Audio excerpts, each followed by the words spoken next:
morning, student. Today we'll see Bill of Exchange textbook problem number 10. Let's see here. Sagar draw a bill. See here. Now there is a new concept. After a sight bill.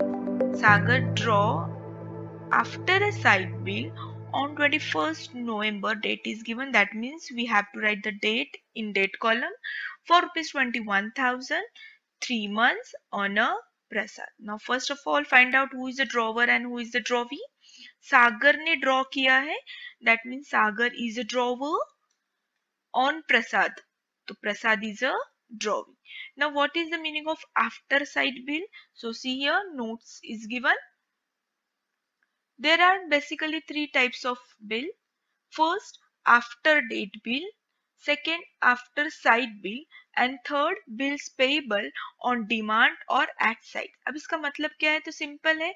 After date bill इसका मतलब होता है due date of bill is calculated from the date of drawing. जिस दिन हमने bill draw किया बस उसी दिन से हमें क्या करना है? कैलकुलेशन करना है अपने डेज का. Grace period are allowed. इसमें 3 days अलाउड होते हैं. फॉर एग्जाम्पल अगर हमने बिल 1 अगस्त को किया है ड्रॉ, तो 1 अगस्त किया है फॉर 2 months के लिए किया है. एज्यूम करो 2 months के लिए किया है, तो हम ड्रॉ कहाँ से करेंगे? 1 अगस्त, इसमें 2 months ऐड कीजिए तो क्या होगा? 1 सितंबर अक्टूबर 2 months ऐड कीजिए तो अक्टूबर आएगा.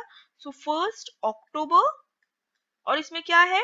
ग्रेस डे अलाउड है तो 3 days ग्रेस ऐड करेंगे हम, तो हमारी ड्यू डेट आएगी 4 अक्टूबर. ठीक है, समझ में आ गया? ये मैंने वीडियो बनाए हैं nominal date and legal date. I think playlist में अगर आप देखोगे बिल ऑफ एक्सचेंज के तो सेकेंड वीडियो आई गेस है. ठीक है, तो वहां पे आपको समझ में आएगा. So this is called after date bill. After sight bill मतलब क्या होता है? This is calculated from the date of acceptance. मतलब बिल ड्रॉ किया, यही एग्जांपल लेते हैं हम लोग. बिल ड्रॉ किया 1 अगस्त को, लेकिन वो बंदा 4 अगस्त को आ गया और 4 अगस्त को आके उसने सिग्नेचर किया और एक्सेप्ट किया, तो हम डेट कैलकुलेट कहाँ से करेंगे? 4 अगस्त से. सो एज्यूम करो अगेन 2 months, तो 2 months के बाद कितना डेट आएगा? 4 अक्टूबर. ठीक है, अक्टूबर आएगा, लेकिन इसमें ग्रेस डे हमें ऐड करना है. इसमें भी ग्रेस डे अलाउड है, तो ग्रेस डे ऐड करोगे तो 4 में 3 ऐड करो, इट कम 7. सो हमारी ड्यू डेट आएगी 7 अक्टूबर.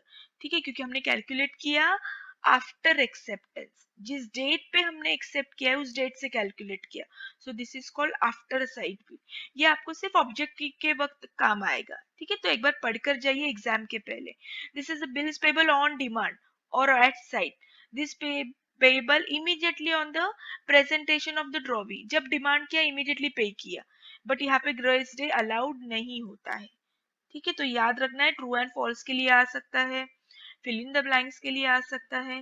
तो ये 3 पॉइंट याद रखना है. तब मैंने थ्योरेटिकल पार्ट में जानबूझ के नहीं पढ़ाया था, क्योंकि तभी अगर सभी में एक साथ आपको थ्योरेटिकल पार्ट पढ़ाती तो शायद आप कंफ्यूज होते ये क्या है. बिकॉज वहाँ पे और टाइप्स ऑफ बिल भी है, फॉरेन बिल, इनलैंड बिल है ना, तो इसलिए मैंने तब नहीं पढ़ाया है. तो जैसे यहाँ पे आ गया मैंने पढ़ा लिया आपको. तो ये एक बार एग्जाम जाने के लिए, जाने से पहले एक बार देख लीजिए.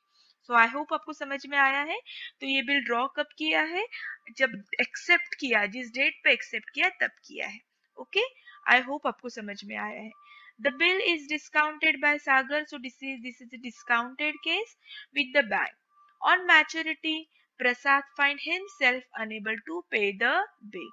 Now here he find unable, कि नहीं मैं पे नहीं कर सकता हूँ. That means the bill get dishonored. He request Sagar request किया है. अब क्या क्या रिक्वेस्ट की होगी आपको पता है कि draw the new bill, take a part payment, take a interest, all this accept request. So this is all information given. Now here new thing is that Sagar deposited the bill in bank for collection. यहाँ पे एक नई बात है. अभी तक अगर हमने देखा होगा तो सेकेंड बिल उन्होंने रिटर्न नहीं किया है हमेशा. कभी भी सेकेंड बिल उन्होंने डिस्काउंट या सेंड फॉर कलेक्शन या एंडोर्स नहीं किया है. बट ये पहला ऐसा प्रॉब्लम है जहाँ पे उन्होंने सेकेंड बिल क्या किया है? Send for collection. पहला बिल डिस्काउंट किया है एंड सेकेंड बिल क्या किया है, सेंड फॉर कलेक्शन किया है। आई होप आपको ये समझ में आया है। ठीक है, जब जर्नल एंट्री करनी है तो मैं आपको बताती हूँ exactly what we have to do. And second bill get honoured, due date bank charges 250 bank charges. Of course ये मैंने कहा था कि जब भी बैंक फॉर कलेक्शन होता है तो बैंक फ्री में कलेक्ट नहीं करती है पैसे, bank charge the interest that is 250। Pass the necessary journal entry in the books of Sagar and prepare Sagar account in the books of Prasad. So let's see. This is our working note, what we have to pass the journal entry. See, this is a discounted. After that, dishonor, part payment, interest. सी आप ऐसे working note लिखो तो आपको समझ में आता है कौन कौन सी एंट्री पास करनी है। Here new bill draw and immediately ही सेंड फॉर द कलेक्शन। अभी तक ऐसे नहीं हुआ था, न्यू बिल वो रिटेन ही करता था, ठीक है, but here second bill also ही send for collection and finally bill get honoured.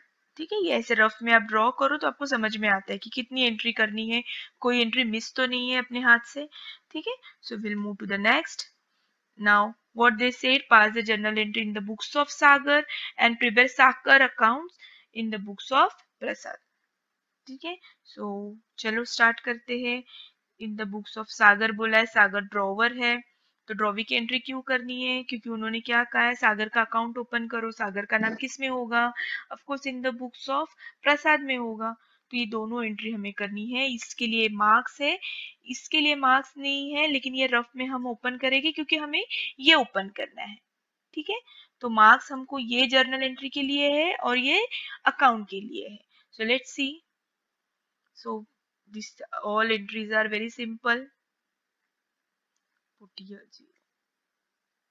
ठीक है, see a very simple 21,000 discount 8% and bill is drawn for 3 months, so take a 3 months. Don't forget to take this, you only just take this and this much only. बहुत बार बच्चे ये दो ही लेते हैं and they forget to take months. 12 months का पूरा interest हमें डिस्काउंट नहीं लेना है, हमें 3 मंथ्स का सिर्फ लेना है, because bill is drawn only for 3 months, so 3 months का डिस्काउंट। ठीक है, so amount come 420, so remaining amount will be a cash given by the bank to the Sagar. No more discussion, no more explanation. Now we'll move to the next. Bill get dishonor, so D4, here we have to apply D4 formula. Okay, already I have explained very well in my previous video, तो यहाँ पे ज्यादा लिखने की जरूरत नहीं है। Part payment के वक्त ध्यान से देखो, कुछ नोटिंग चार्जेस दिया है क्या, इंटरेस्ट दिया है क्या, और कुछ दिया है क्या, ध्यान से पढ़ना है। सो आई थिंक यहाँ पे पार्ट पेमेंट दिया ही नहीं है कुछ, डायरेक्टली न्यू बिल ड्रॉ किया है, तो यहाँ पे 0। आप करो एंट्री या नहीं करोगे, स्किप करोगे तो भी चलेगा, सिर्फ मैजिक के वक्त ध्यान देना है हमें, वेदर इट इज डेबिट और क्रेडिट, क्योंकि ये एंट्री नहीं होगी डायरेक्टली। अगर आप ये एंट्री करोगे इंटरेस्ट की और मैजिक चेक करोगे तो यहाँ पे प्रसाद डेबिट है, तो यहाँ पे भी डेबिट है क्योंकि ये एंट्री हमने स्किप की है। ठीक है, तो यहाँ पे थोड़ा सा ध्यान रखना है। Interest already readymade amount they have given including interest, तो बिल तो भैया 21,000 था, तो ये जो 750 है ये क्या है, इजीली समझ में आता है कि ये इंटरेस्ट है, सो 750 interest, so interest charge entry, bill draw entry. See now how much amount will come, you have to calculate 721 750, they have given clearly here. Then this second bill they said for collection, so who is the receiver, bank, but not only bank we have to write here, we have to write bank for collection. What goes out, bill receivable, so 21 750, यहाँ पे drawee का नाम नहीं आएगा। Okay, सो आई hope आपको समझ में आया है ये entry. And after that bill get honoured, so bank charges 250, of course free में कोई काम नहीं करता है, सो बैंक ने चार्ज किया है। So see here what entry will come, see what will amount will come, see here 21 750 का बिल था, 250 बैंक चार्जेस हो गए and bank collection 21 500। See bank is the receiver, ठीक है, पूरा नाम लिखना है बैंक फॉर कलेक्शन। बिकॉज ये मैंने जब सिखाया था तब आपको एक सेंटेंस मैंने कहा था कि for that purpose drawer has to open his separate account bank for collection, so that is why we have to debit here because bank is the receiver.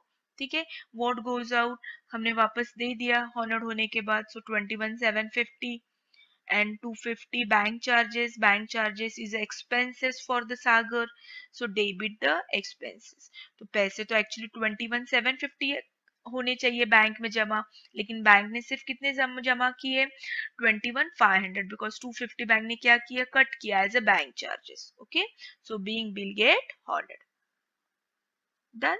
I hope आपको ये समझ में आया है. Now this is done in the books of Sagar. अब हमें क्या करना है, सागर अकाउंट ओपन करना है, लेकिन सागर का नाम किस में होगा, इन the books of Prasad.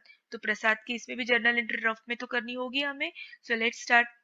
Now what we have to do, already पहले दो क्वेश्चन में मैंने अब previous video में सिखाया है, just reverse. Here sales is given, so here purchase will come, so purchase account debit to Sagar.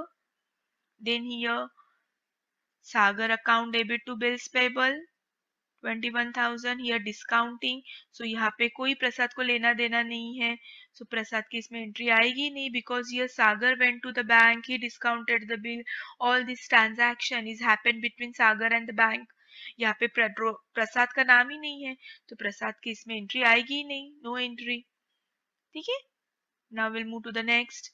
Dishonour हो गया है. एज आई टोल्ड यू, यहाँ पे डिसऑनर मतलब जो बिल ड्रॉ होती है उसको रिवर्स एंट्री करनी होती है. if noting charges is given, we have to write here noting charges separately. why we have to add here separately, because ultimately these noting charges will be paid by the drawee प्रसाद. तो प्रसाद को तो record रखना होगा, but यहाँ पे noting charges दिया ही नहीं है तो मत लिखो. अगर दिया होता तो एंट्री क्या आती, bills payable account debit noting charges account debit to Sagar. Okay, then part payment, here cash comes in. यहाँ पे सागर ने पेड किया है, so cash goes out. So see here, okay. Then here interest is a income for Sagar, and here interest is a expenses for the Prasad. So Prasad के लिए तो debit होगा interest. See here bill receivable debit है, यहाँ पे credit. Opposite we have to write. Now यहाँ पे bill receivable है, here we have to write bills payable. Now second bill also sent for collection, but again here transaction done between Sagar and bank. यहाँ पे प्रसाद तो है ही नहीं, so again no entry. ठीक है, अगर आपने ऑब्जर्व किया होगा तो समझ में आया होगा discounted endorse and for collection की अगर एंट्री होगी तो वो सिर्फ ड्रॉवर की बुक में ही आती है. ठीक है, ड्रॉवी की बुक में नहीं आती है, so no entry. Finally bill get honoured, so Prasad bank bills payable, Prasad के पास बिल वापस आया है, बिल हॉनर्ड हुआ है and payment done. So 21,750. I hope आपको समझ में आया है. बिल गेट हॉनर्ड, एक हाथ से बिल लो दूसरे हाथ से कैश. यहाँ पे बैंक से ही पेड किया है, bank is the giver. Prasad ने भी बैंक से ही पेड किया है, या you can write here bank oblique cash also. Being bill get honoured. ठीक है, now it's time to open the account Sagar. तो सागर के लिए हमें किसके बुक में देखना है, प्रसाद. तो चलो जहां जहां प्रसाद सागर है ढूंढो, कहाँ पे सागर की एंट्री है, बस वही एंट्री हमें ध्यान देनी है. सागर है, सागर तो ये एंट्री पे ध्यान देनी है. परचेस डेबिट है, so that will be a credit. By purchase, here Sagar का नाम दिया है, so bills payable here credit, so here will be a debit because journal entry and ledger are opposite to each other. journal entry में अगर bills payable credit में बताया है हमने, तो ledger में वो debit में होगा. ठीक है, here also Sagar names comes, so bills payable यहाँ पे debit है, credit लिखो. here also Sagar, here debit, here credit. see journal entry में cash किधर लिखा है हमने, credit में, तो ledger में debit में, बट नो कैश जीरो, तो आप नहीं लिखोगे तो भी चलेगा. ओके, ये तो सिर्फ मैंने मैजिक के लिए किया है, डेबिट क्रेडिट के लिए. आप ये एंट्री स्किप करोगे तो भी प्रॉब्लम नहीं, बिकॉज पार्ट पेमेंट है ही नहीं, दिया ही नहीं है कुछ. देन इंटरेस्ट, यहाँ पे इंटरेस्ट डेबिट है तो यहाँ पे इंटरेस्ट क्रेडिट होगा. यहाँ पे सागर नाम है, यस. यहाँ पे बिल्स पेबल क्रेडिट है तो यहाँ पे डेबिट होगा. No entry here. नाम नहीं है सागर का कहीं पे, तो ये एंट्री भी हमें नहीं देखनी है। वही एंट्री पे हमें फोकस करना है जहाँ पे सागर का नाम मेंशन किया है, because we have to open Sagar account, so Sagar से रिलेटेड ही हम एंट्री करेंगे। So it should get tally. Done. So our problem is correct. Check करो debit credit, noting charges check करो, डिस्काउंट अमाउंट चेक करो, इंटरेस्ट अमाउंट चेक करो, tally हो रहा है क्या चेक करो, डेट चेक करो। ये छोटी छोटी बातें अगर आप चेक करोगे तो खुद ही आपको पता चलेगा कि आपका प्रॉब्लम करेक्ट है या नहीं है, अगर मिस्टेक है तो कहाँ पे है। ओके, सो आई होप आपको समझ में आया है। कमेंट कीजिए अगर कोई डाउट होगा तो डेफिनेटली मैं आपको आंसर करूंगी। ठीक है, शेयर कीजिए, सब्सक्राइब कीजिए। Thank you so much, have a nice day.